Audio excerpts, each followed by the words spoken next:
ধ্রুব তারা চাঁদ সূর্য কোনটাই আমার রব হতে পারে না। মহাবিশ্বটা যে চমৎকার ভাবে চলছে, নিশ্চয়ই এমন একজন মহা ব্যবস্থাপক আছে, নিশ্চয়ই এমন একজন মহা কন্ট্রোলার আছে, যিনি দূর থেকে গোটা বিশ্বের সব কন্ট্রোল করে থাকে। তিনি কে? তিনি বললেন, ওই রবের দিকে আমি মুখ ফেরালাম, যিনি আকাশ বানালেন, জমিন বানালেন। তোমরা যেগুলোর পূজা করো, আমি এগুলোর পূজা করি না। আল্লাহ দেখে নাই, কিন্তু পেয়ে গেছে সন্তান। সুবহানাল্লাহ। কেমনে ইকুয়েশন ড্র করে, কেমনে পাটিগণিতের মতো মিলাইছে, না এটা বাদ, ওইটা বাদ, সব বাদ। পরে তিনি এই সিদ্ধান্তে আসলেন যে একজন মহা ব্যবস্থাপক আছে, একজন মহা নিয়ন্ত্রক আছে, যার ইশারা, যার ইঙ্গিতে, যার অর্ডারে গোটা বিশ্বটা এক নিয়মে চলে। চিল্লা এখন টেকিরা। স্টেপ বাই স্টেপ যেতে তিনি নিজের সাথে বোঝাপড়া করতে করতে, নিজের সাথে কথা বলতে বলতে আল্লাহর সন্ধান পেলেন। এখন আমরা চিন্তা করি না, গবেষণা করি না। সম্মানিত ভাইয়া, এই কোরআনে আল্লাহ বহুবার বলেছে, এই কোরআনে আল্লাহ চিন্তাশীলদের জন্য নিদর্শন রেখে দিয়েছে। কাদের জন্য? ক্ষমতাশীলদের জন্য, পাওয়ারফুলদের জন্য, টাকাওয়ালাদের জন্য, শক্তিশালীদের জন্য। চিল্লায় বলেন কাদের জন্য? চিন্তাশীলদের জন্য কোরআনে নিদর্শন আছে না নাই? তার মানে এই নবী নিজে নিজে যেই কথা বলে, এই কথা কোরআনে আছে না নাই? আবার এই নবী আল্লাহর সাথে যেই কথা বলে, ওইটাও আছে না নাই? উনি আল্লাহর বললেন, রব্বি আরিনি কাইফা তুহয়িল মাউতা। আল্লাহ, তুমি নাকি মৃতকে জীবিত করো, কেমন করে করো একটু দেখাও। আল্লাহ বলে, ইব্রাহিম এটা কেমন কথা? আওয়ালাম তুমিন, তুমি নবী মানুষ, কি প্রশ্ন করলে? তোমার বিশ্বাস হয় না?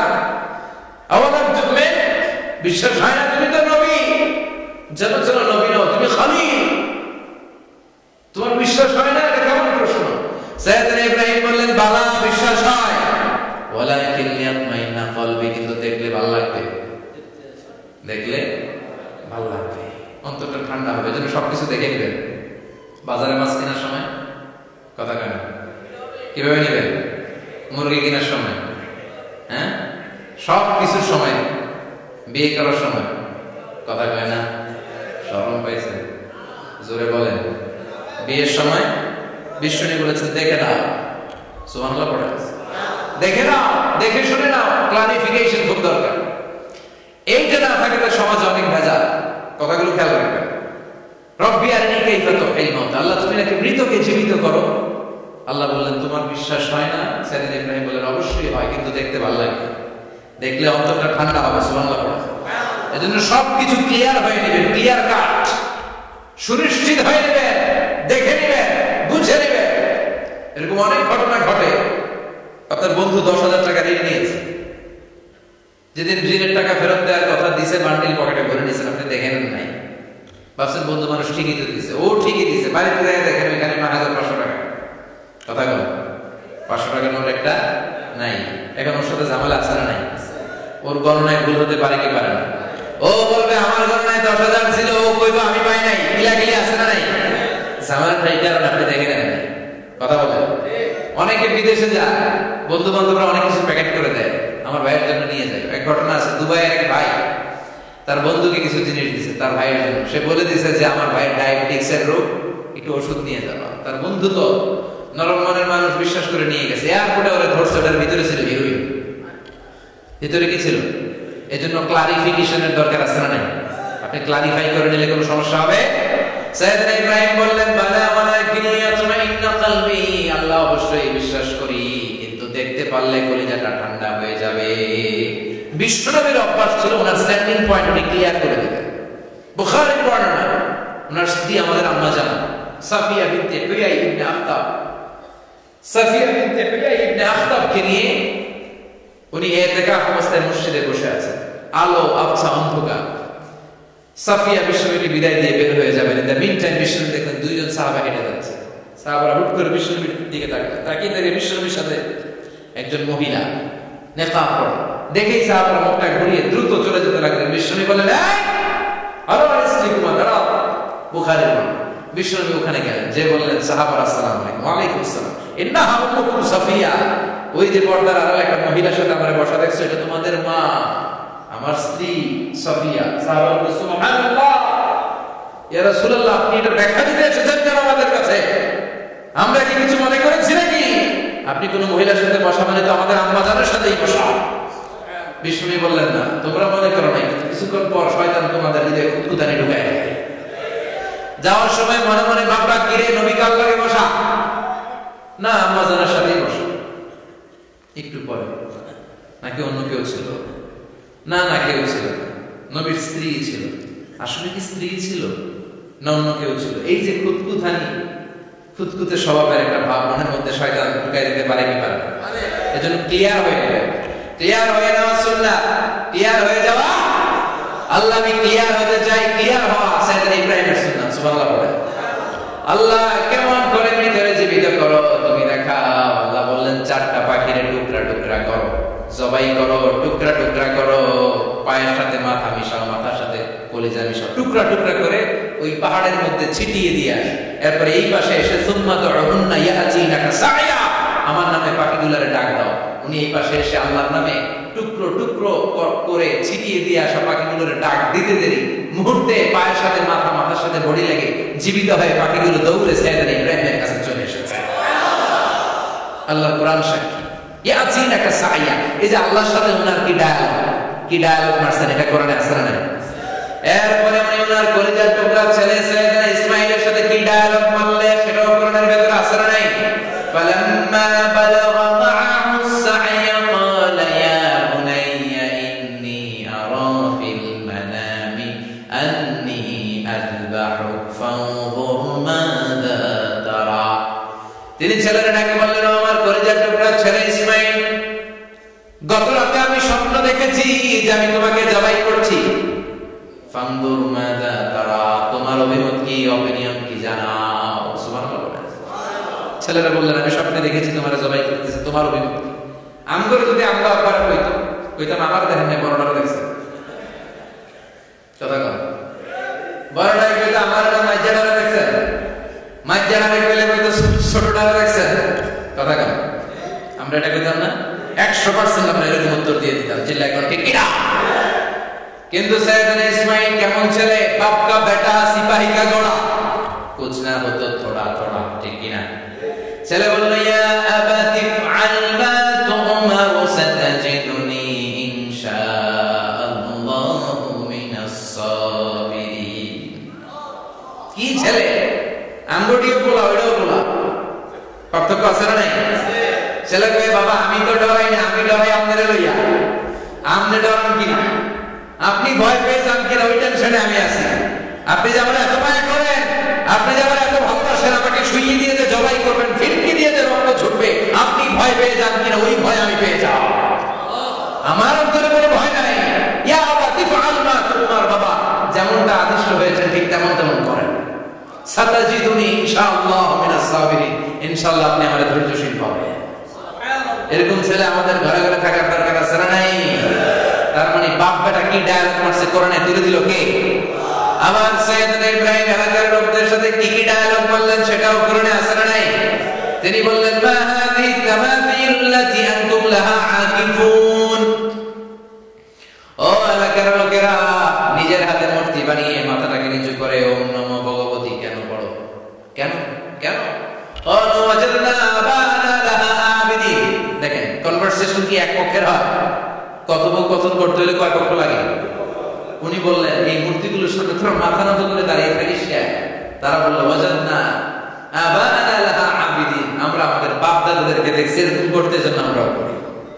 সাইয়েদনা ইব্রাহিম বললেন, লাকাদ কুনতুম আনতুম ওয়া আবাউকুম ফি দালালিন মুবিন। তোরাও শেষ, তোর বাপ দাদারাও শেষ, তোদের বাপ দাদারাও বললাই, তোরাও বললাই, চিল্লাই কর ঠিক কিনা?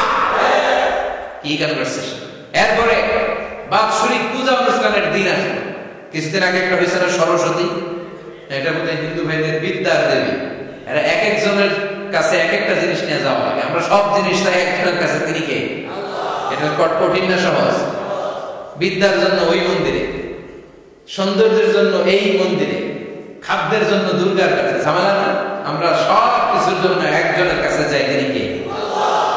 বাৎসরিক পূজা অনুষ্ঠানে সবাই ইব্রাহিমকে ধরছে, ইব্রাহিম চল আমরা পূজা দিতে যাব। সাইয়েদনা ইব্রাহিম ফানাযারা নাযরাতান ফিন নুজুম, তাকালেন আকাশে, বললেন, ইন্নী সাকিম, আমি যেতে পারবো না, আমি অসুস্থ।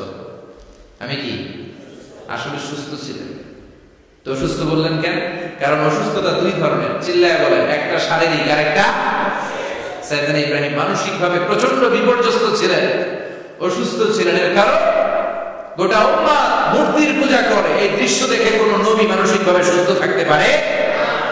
উনি বললেন আমি অসুস্থ, তোমরা যাও। সবাই বলল ঠিক আছে আমরা যাই। ইব্রাহিম তুই আমাদের ঘরের মূর্তিগুলারে পাহারা দে। মূর্তি পাহারা দেওয়ার এখন ভালো লোক পাওয়া গেছে। মূর্তি পাহারা দেওয়ার জন্য ভালো একজন পাহারাদার পাওয়া গেছে না? কথা কয়, কথা বুঝতে কষ্ট হচ্ছে মনে হয়। মূর্তি পাহারা দেওয়ার জন্য কারে পাওয়া গেছে? সাইয়েদনা ইব্রাহিম কয় ঠিক আছে আজকে পাহারা দিই, মুজাম্মের পাহারা, যা তোরা দিতেছি, পাহারা দিতেছি যা। এইবার সাইয়েদনা ইব্রাহিম মূর্তির ঘরে ঢুকলেন। দেখেন কি সুন্দর কথোপকথন আল্লাহ তুলে ধরলেন। আল্লাহু আকবার।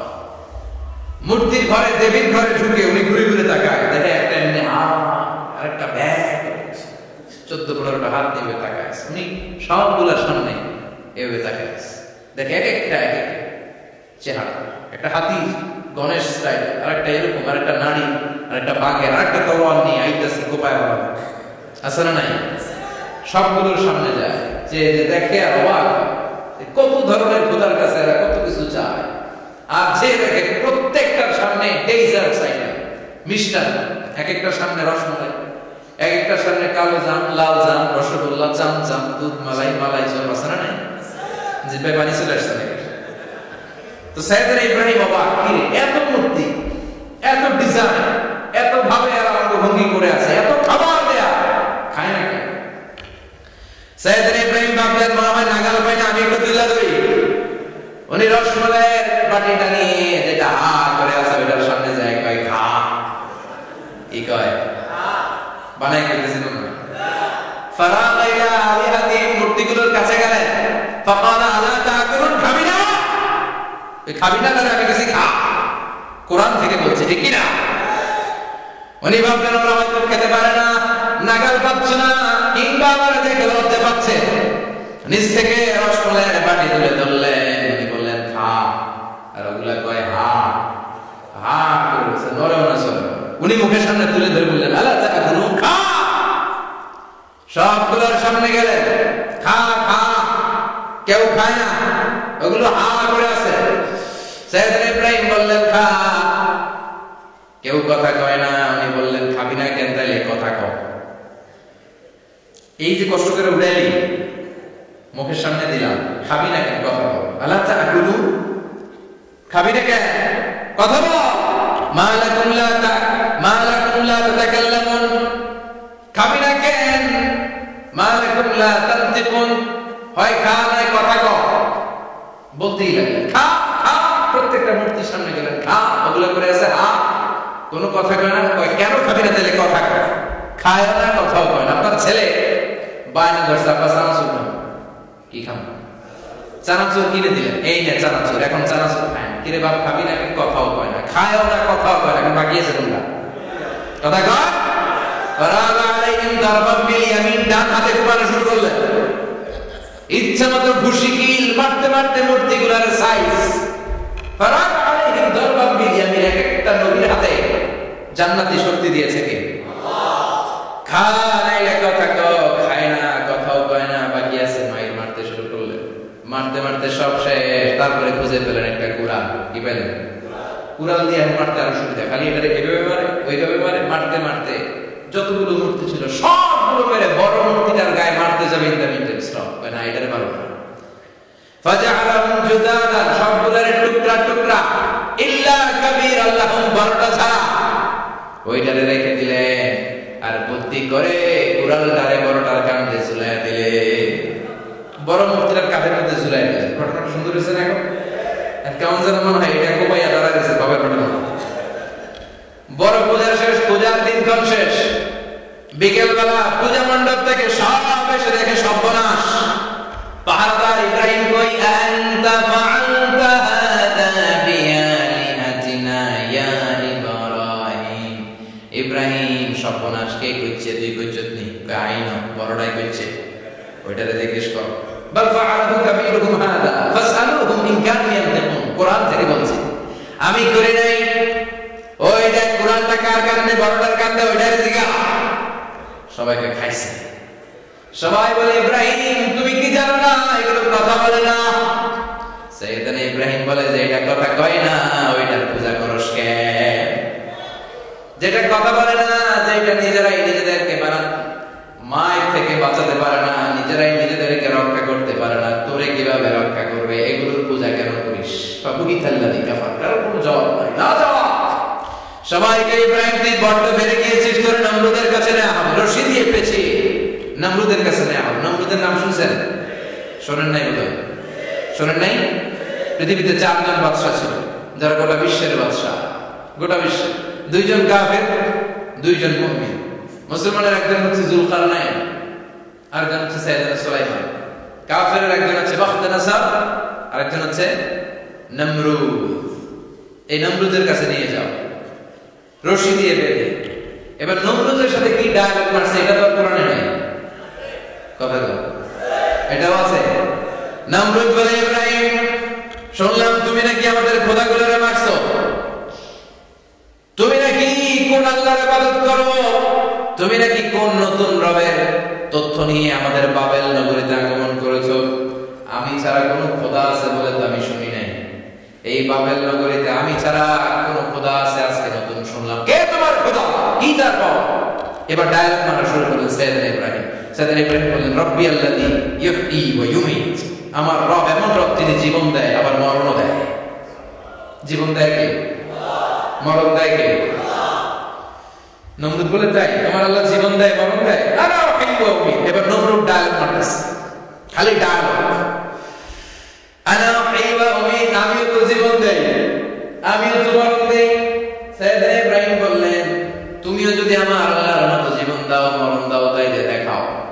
নমরুদ জেলখানা থেকে 2 জন ফাঁসির আসামিকে ধরে আনে, ধরে এনে একটা ধারালো ছুরি নিয়ে প্রথম আসামির পেটের ভিতরে ধার করে ছুরিটা ভরে দিয়েছে। ফিনকি দিয়ে রক্ত ছুটলো, লোকটা ছটফট ছটফট ছটফট করতে করতে দুনিয়া থেকে বিদায়। এবার পেট থেকে ছুরিটা বের করে দ্বিতীয় আসামির পেটের মধ্যে ঢুকাতে যাবে ধা করে, in the mean time stop, ঢুকায় না, পেটে ঢুকাইতে যাবে ঢুকায় না। ইব্রাহিম এই যে দেখো তোমার সামনে প্রথম লোকটার আমি জীবন মৃত্যু দিলাম, এটার মৃত্যুর পথ থেকে বাঁচাই, এটারে আমি জীবন দিলাম। প্রথমটারে দিলাম জীবন, পরেরটারে দিলাম, প্রথমটারে দিলাম মরণ, পরেরটারে দিলাম জীবন। তোমার রব যে যেরকম করে জীবন দেয় আর মৃত্যু দেয়, আমিও জীবন দেই আমিও মৃত্যু দেই। চিল্লায় পড়েন নাউযুবিল্লাহ। সাইয়েদনা ইব্রাহিম বিপদে পড়ে গেলেন, তাই তো আসলেই তো প্রথম লোকটারে মৃত্যু দিল, দেয় নাই? কথা কয় ছুরি মেরে রক্ত বের করে ওর মৃত্যু দেয় নাই? পরের লোকটার একই ভাবে মৃত্যু দিতে দেয়, সেখান থেকে বাঁচিয়ে জীবন দিল। ভেজাল আছে না? এবার সাইয়েদনা ইব্রাহিম বলেন ফাইন্নাল্লাহা ইয়াতি বিশ-শামসি মিনাল মাশরিকি ফাআতি বিহা মিনাল মাগরিবি ফাবুহিতাল্লাযী কাফার। সাইয়েদনা ইব্রাহিম বলেন বুঝলাম তুমি আমার আল্লাহর মতো জীবন দাও, বুঝলাম তুমি আমার আল্লাহর মতো মরণ দাও, কিন্তু নমরুদ খেয়াল করে শোনো, আমার আল্লাহ প্রতিদিন সকাল বেলায় পূব আকাশ থেকে জল জলে সূর্যটা উঠায়। তোমার যদি এরকম কোন ক্ষমতা থাকে তুমি আগামীকাল সকাল থেকে পূর্ব দিক থেকে সূর্য না উঠিয়ে পশ্চিম দিক থেকে সূর্যটা উঠাও। ফাবুহিতাল্লাযী কাফার ধরা গেছে। এবার জায়গার মধ্যে ধরা, একেবারে স্টপ, না জবাব। নমরুদের মুখে কোনো জবাব নাই। এবার নমরুদের মেজাজ নরম নাকি গরম? কথা কর। গরম মেজাজ দিয়ে হাড়ি কইরা আগুনে জ্বালা, এটারে আগুনে ফেল। নমরুদ বুঝে নাই যে আগুনের মালিক কে। বিশাল আগুনের কুণ্ডলী পাকিয়ে সাইয়েদনা ইব্রাহিমকে আগুনের মধ্যে ফেলে দেয়া হলো। হাতের মধ্যে রশি, পায়ের মধ্যে রশি, সারা দেহের মধ্যে রশি পেঁচিয়ে আগুনের কুণ্ডলীতে ফেলে দেওয়া হলো। মুহূর্তের মধ্যে আগুনের প্রজ্বলন শক্তি ওই রশিগুলোকে জ্বালিয়ে পুড়িয়ে ছারখার করে দেয়, কিন্তু সাইয়েদনা ইব্রাহিমের দেহের একটা পশম জ্বালায় না। যে রশি দিয়ে টাইট করে পাচ্ছে না, দেহের সাথে লাগানো টাচ করা রশি, ওই রশি জ্বলে যায়, কিন্তু সাইয়েদনা ইব্রাহিমের পশম জ্বলে না। চিল্লায় পড়েন আল্লাহু আকবার। যদি তোমাদের মাঝে কেউ ইব্রাহিমের মতো ঈমান আনিতে পারো, অগ্নিকেও পুষ্প বলে পরিণত মুসার মতো ঈমান হলে রাস্তা হবে, সাগর যাবে। ইউসুফের মতো ঈমান হলে একে একে দরজা খোলে। সাইয়েদনা ইব্রাহিমের মতো ঈমান যদি আজ থাকে বিদ্যমান, অগ্নিকুণ্ডে দেখতে পাবে খুবসুরতে ফুলবাগান। ঠিক কি না? ওই ঈমানটা দরকার। ওই ঈমান যদি ঈমানের কথা হয়, আগুনের কুণ্ডগুলোকে ফুলবাগান বানিয়ে দিবে কে? সাইয়েদনা ইব্রাহিম বসে রইলেন, নমরুদ কয় আর আগুন জ্বালা, এলাকার বড় বড় গাছগুলো তক্তাগুলো কেটে আগুনের কুণ্ডলিতে ফেল। তক্তা লাকড়িগুলো আগুনের কুণ্ডলিতে ফেলা মাত্র দাউ দাউ করে লাকড়িগুলোকে তক্তাগুলোকে আগুন জ্বালিয়ে দেয়, কিন্তু সাইয়েদনা ইব্রাহিমকে জ্বালায় না। সুবহানাল্লাহ। আগুনের মালিক কে? ওই আল্লাহ আজও আছে না নাই? তিনি আগুনকে অর্ডার করলেন, সৃষ্টি শুরু থেকে তোকে একটা ধর্ম দিয়েছি, সব জ্বালিয়ে দেয়া, পুড়িয়ে দেয়া। আজকে কয়েকদিনের জন্য তোর ধর্মটাকে আমি স্টপ করে দিলাম। চিল্লায় পড়েন আল্লাহু আকবার। কুল্লা ইয়া নারু কুনি বারদান ওয়া সালামান আলা ইব্রাহিম। আল্লাহ বললেন, আগুন খবরদার, আমার ইব্রাহিমের গায়ের যেন পশম না পড়ে যায়, কারণ ইব্রাহিমের সন্তান হবে ইসমাইল, আর ওই ইসমাইলের বংশে আমি পাঠাবো আখিরি জামানার পয়গম্বর। ইব্রাহিমের যেন কিছু না হয়, কোন ইবাদত ঠান্ডা হয়ে যায়, কি হয়ে যায়। কিন্তু এত বেশি ঠান্ডা হবি না যাতে ইব্রাহিমের সর্দি না লেগে যায়। সুবহানাল্লাহ। আগুন বলে আপনি বললেন কোন ইবাদত ঠান্ডা হও, আবার পর এত ঠান্ডা হবি না যাতে সর্দি না লাগে। কেমন ঠান্ডা হবো? আল্লাহ বললেন সালামান আলা ইব্রাহিম, সালাম হয়ে যা, শান্তির গুলবাগিচা হয়ে যা, এয়ার কন্ডিশন নাতিশীতোষ্ণ হয়ে যা। চিল্লায় পড়েন আল্লাহু আকবার। 40 দিন ছিলেন এই আগুনের কুণ্ডলিতে, কিচ্ছু হয়নি। সুবহানাল্লাহ পড়বেন না? শেষ জীবনে উনি ওনার নাতিপুতিদের সাথে গল্পের সময় বলতেন যে আমার জীবনে সবচেয়ে আরামদায়ক সময় কাটিয়েছি আমি ইব্রাহিমের আগুনের, নমরুদের আগুনের কুণ্ডলির ভেতরে থেকে। চিল্লায় পড়েন সুবহানাল্লাহ। তার মানে পুরো আগুনের কুণ্ডলির এই গুলবাগিচা বানিয়ে দিয়েছে কে? ওনার জীবনের শ্রেষ্ঠ সময় নাকি এটা, সবচেয়ে আরামসে নাকি কাটিয়েছে এই আগুনের কুণ্ডলির ভেতরে। চিল্লায় পড়েন আল্লাহু আকবার। এবার আল্লাহ ডেকে বলেন, নমরুদ অনেক হয়েছে, আর না, অনেক চান্স তোমারে দিছি আমি, অনেক ছাড় দিছি, মাগার ছেড়ে দিব না। আল্লাহ কি দেয়? ছাড় দেয়, ছেড়ে দেয় না। মনে থাকবে? চিল্লায় বলেন তো আল্লাহ কি দেয়? কি দেয় না? নমরুদরে এতক্ষণ ধরে কি দিছে, কিন্তু কি আল্লাহ ছেড়ে দিবে? কথা বলে। আল্লাহ বলে তোরে মারতে আমার কামান লাগবে না, গোলা লাগবে না, ফেরেশতা লাগবে না, তলোয়ার লাগবে না। নমরুদ তোরে মারবো আমি ল্যাংড়া মশা দিয়া। ফাআরসালাল্লাহু তাআলা বাউদা, আল বাউদাতু জুদ্দুম মিন জুনুদিল্লাহ। এই মশাগুলো আল্লাহর সৈনিক। কথা কও। এই মাছিগুলো আল্লাহর সৈনিক, এই সাপ আর ব্যাঙগুলো আল্লাহর সৈনিক, এই বাতাস আল্লাহর সৈনিক, এই মাটি আল্লাহর সৈনিক। মাটি যদি কাঁপাকাঁপি শুরু করে বসে থাকা যাবে? কথা কও। ভূমিকম্প হলে সব দৌড়াদৌড়ি আছে না নাই? আগুন লাগলে দুর্ঘটনা আছে না নাই? বাতাস যদি 70 থেকে 80 কিলোমিটার বেগে ছুটে আসে দুর্ঘটনা আছে না নাই? ফারসালাল্লাহু বাউদা, আল্লাহ একটা ল্যাংড়া মশা পাঠালেন। এই ল্যাংড়া মশা নাকের ভিতর দিয়ে ঢুকে মস্তিষ্কের মাঝখানে যে কামড়াতে শুরু করেছে। মশার কামড় খাইছেন না আপনারা? শীতকালে যখন আমরা কম্বল মোড়া দিয়ে ঘুমাই, কানের সাথে যখন পন পন শুরু করে কেমন লাগে? কি বিরক্তি লাগে না? আবার ছেড়ে টেরে আবার শুনি, আবার পন পন। তো পন পনের আওয়াজে আমরা সহ্য হয় না। ওই মশা নাকে দিয়ে ঢুকিয়ে দিয়ে কামড়া, ওই বেড়া কেমন লাগে? কথা কও। নাকের ভিতর দিয়ে মশা ঢুকে ভিতরে কুট কুট কুট কুট করে কামড় মারে। এই কামড় খাইয়া নমরুদ এবার নাচানাচি শুরু করছে। I M A disco dancer. Or dance দেখে সবাই হাসে, একেবারে I M A disco dancer. Or dance দেখে সবাই অবাক। ঘটনা কি? খোদাই লাফাই। এতদিন ধরে সবাই নমরুদের পূজা করতে আর বলতো নমরুদ সবচেয়ে বড় খোদা, নমরুদ সবচেয়ে। এখন খোদা কি করে? ড্যান্স দেয়। চিল্লা এখন কি দেয়? এবার নমরুদ বাঁচার জন্য মাথার মধ্যে আঘাত করে, কিন্তু মশা বের হয় না। চিল্লায় আওয়াজ করে বলেন, মশা ঢুকছে কার অর্ডারে? এই মশা বেরোবেও কার অর্ডারে? মাথার মধ্যে আঘাত করে, খুশি মারে, কিল মারে, কিন্তু মশা বের হয় না। এবার আশেপাশের যারা আছে খাদেম খুদ্দাম কয় তোরাও খুশি মা। খাদেম খুদ্দাম মনে মনে কে আজীবন অনেক মারছো, আজকে আমরা মারু। সুযোগ পায়া কিলের উপর কিল আর খুশি। আজীবন অনেক কাজ করাইছিস আমাদেরকে দিয়ে, অনেক জুলুম করেছিস, আজকে সুযোগ পাইছে মতো মাইরা খাদেম খোদ্দাম ওরাও কি ঘুষাইতে ঘুষাইতে চেহারার মানচিত্র পাল্টাইতেছে, মাকার মশা বেরোয় না। এই মশা ঢুকছে কারা দেশে? কথা কয় এই মশাটা যদি বেরোতে হয় অর্ডার লাগবে একজনের, চিৎকার করে বলেন তিনি কে? নিজেও মারে বেরোয় না, খাদেম খোদ্দামরা মাথার মধ্যে কিল খুশি মারে বেরোয় না। নমরুদ কয় এবার আমাদের জুতা মার। কি মার? আমরা পরি প্লাস্টিকের জুতা, বাটার জুতা, অ্যাপেক্সের জুতা, আগে পড়তো খরমের জুতা। খরমের জুতা বানাই কি দিয়া? কথা কয় এবার কাঠের জুতা দিয়ে খাদের খোদ্দামরা মাথার মধ্যে বাড়ি পিটাইতে পিটাইতে মাথাটাকে ফাটিয়ে রক্তাক্ত করে জমিনের মধ্যে নমরুদরে শুইয়ে দিয়েছে। আর আল্লাহ সৈনিক সেই বাহুদা মশা নাকের ভেতর থেকে শূন্যে উড়াল মেরেছে। চিল্লায় পড়েন আল্লাহু আকবার। তার মানে এত শক্তিশালী হয়েও, গোটা বিশ্বের রাজা হয়েও নমরুদের ক্ষমতা নমরুদরে বাঁচাতে পারে না। চিল্লায় পড়েন ঠিক কিনা? এজন্য ক্ষমতা কাউরে বাঁচাতে পারে না, দাপট কাউরে বাঁচাতে পারে না, অহংকার কাউরে বাঁচাতে পারে না, সৈন্যবাহিনী কাউরে বাঁচাতে পারে না। বাঁচাতে পারে একজন, চিৎকার করে বলতে হবে তিনি কে? পৃথিবীতে কেউ তো স্থায়ী হয় না, ওক দেশে ফেরাউন কিবা নমরুদ, কেউ ভাবে চিরদিন রয় না, কেউ ভাবে চিরকাল রয় না।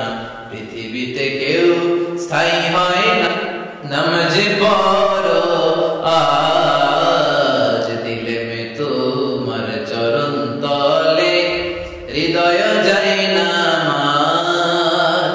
এ নামাজি আমার ঘরে নামাজে পড়ো আজ দিলে মে তোমার চরণ তলে, হৃদয় যায় নামাজ। আল্লাহু আকবার পড়েন। তিনি দোয়া করলেন আল্লাহ রব্বি জাআলনি মুকিমাস সালাত, আল্লাহ আপনি আমার নামাজ কায়েমকারী বানান। কি কায়েমকারী? তার মানে নামাজ পড়লে সবাই মিলে পড়তে হবে, ঠিক কি না? নামাজ কায়েমকারী বানান। আমার সন্তান ইসমাঈলের নামাজ কায়েমকারী বানান। আমার দোয়াটা কবুল করেন। কবুল করে নিল কে? আবার বললেন আল্লাহ মক্কার নিরাপদ বানান। কবুল করলো কে? আবার বললেন ওয়াবা'আথ ফীহিম রাসূলা, আল্লাহ এই শহরে একজন নবী পাঠান। কবুল করলো কে? যত দোয়া করছে সব কবুল করে নিল কে? এজন্য সাইয়েদনা ইব্রাহিমের জীবন থেকে কি কি শিক্ষা করতে শুরু করেন? নাম্বার 1 আল জিহাদু দিদ্দা শিরক। ওনার জীবন থেকে প্রথম শিক্ষা হচ্ছে শিরকের বিরুদ্ধে জিহাদ। মুমিনের জীবনে জিহাদ চলবে কিসের বিরুদ্ধে? উনি মূর্তির সাথে আপোষ করে নাই, গাছের সাথে আপোষ করে নাই, মাছের সাথে আপোষ করে নাই, ধ্রুবতারা চাঁদ সূর্যের সাথে আপোষ করে নাই। উনি এক আল্লাহকে খুঁজে পেয়েছে। চিল্লায় বলেন ঠিক কিনা? আল্লাহ সব গুনাহ ক্ষমা করে, শিরকের গুনাহ ক্ষমা করে। 2 নাম্বার শিক্ষা হচ্ছে সত্যকে অন্বেষণ করতে হবে। ওইটা আমার বাবার বিরুদ্ধে যাক, ওইটা আমার দাদার বিরুদ্ধে যাক, ওইটা আমার দলের বিরুদ্ধে যাক, ওইটা আমার মতের বিরুদ্ধে যাক, সত্য যেখানে আমিও সেখানে। চিল্লায় এখন ঠিক কিনা? এটা হচ্ছে সাইয়েদনা ইব্রাহিম আলাইহিস সালামের ঈমান স্পিরিট। শিরকের বিরুদ্ধে মুমিন জিহাদ করবে। সত্য যেখানে আছে মুমিন তালাশ করে সেটাকে ছিনিয়ে আনবে। সাইয়েদনা ইব্রাহিমের জীবনী থেকে 3 নাম্বার শিক্ষা হচ্ছে ভিশনারি অ্যাটিটিউডের হতে হবে মুমিনের। আমরা খালি 10 বছরের হিসাব করি, 20 বছর, 50 বছর। ইহুদিরা হিসাব করে 200 বছর। কোন কাজ করার আগে 200 বছর পরে কি হতে পারে ওইটা হিসাব করে। সাইয়েদনা ইব্রাহিম এরকম ভিশনারি ছিলেন। এজন্য দোয়া করেছেন রব্বানা ওয়াবআস ফীহিম রাসূলা, আল্লাহ যদিও দূরপ্রান্ত জনমানব এই একটা এলাকা, আপনি এলাকায় এমন একজন নবী পাঠান যেই নবীর আচরণের নিচে গোটা বিশ্বটা একত্রিত হয়ে যাবে। কবুল করলেন কে? কি ভিশন দেখছেন, কি ভিশনারি অ্যাটিটিউড। তিনি তখন থেকেই বিশ্বনবীকে দেখতে পেয়েছেন। এজন্য ভিশনারি অ্যাটিটিউডের হন, স্বপ্নবাজ হন। স্বপ্ন সেটা না যেটা মানুষ ঘুমিয়ে ঘুমিয়ে দেখে, স্বপ্ন সেটা যেটা অর্জনের আকাঙ্ক্ষা মানুষের ঘুমাতে দেয় না। এটা ছিলেন সাইয়েদনা ইব্রাহিম, ভিশনারি অ্যাটিটিউডের ছিলেন। 4 নাম্বার শিক্ষা যোগ্য প্রজন্ম তৈরি করে যাওয়া। উনি কি প্রজন্ম তৈরি করছে দেখেন। প্রথম ছেলে ইসমাঈল, দ্বিতীয় ছেলে ইসহাক। ইসহাকের চ্যানেলে বনি ইসরাইলের সব নবীরা আসলো, আর এই চ্যানেলে বিশ্ব নবী আসলো। তার মানে বাপকা বেটা সিপাহী কা ঘোড়া। প্রজন্ম তৈরির দরকার আছে না নাই? শিরকের বিরুদ্ধে লড়াইয়ের দরকার আছে না নাই? আর নবীদেরকে মডেল হিসেবে মানার দরকার আছে না নাই? আমাদের মডেল কি কবিরা না নবীরা? নায়করা না নবীরা? নেতা নেত্রীরা না নবীরা? আমরা যারা নবীদেরকে মডেল হিসেবে মেনে জান্নাতে উপযুক্ত হতে পারে আল্লাহ তুমি